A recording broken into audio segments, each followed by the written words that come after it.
chose sur laquelle les climatologues sont d'accord, c'est que la planète se réchauffe. Ceci est en partie dû à l'augmentation de dioxyde de carbone d'origine humaine dans l'air, ce qui augmente la température. Le problème, c'est que même si on atteint la neutralité carbone prévue par les accords de Paris, le carbone qui reste dans l'atmosphère va rester longtemps et va continuer à réchauffer. Une solution pourrait être de capturer et séquestrer CO2 en sous-sol, mais ce n'est pas suffisant. Au laboratoire de physique des plasmas, ici, avec le soutien des centres Energy for Climate, on cherche à revaloriser le CO2.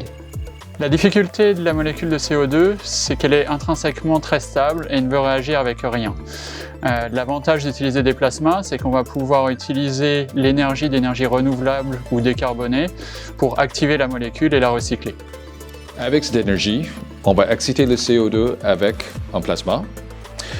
Cette énergie donnée au CO2 va lui permettre de s'associer avec des molécules comme l'hydrogène, ce qui va donner au méthane. Si on trace un graphique de la quantité d'énergie par unité de masse en fonction de la quantité d'énergie par unité de volume, l'hydrogène se situe ici, bonne énergie massique mais pas volumique. En l'associant au CO2 atmosphérique avec les plasmas froids, on obtient du méthane, plus intéressant en termes d'énergie.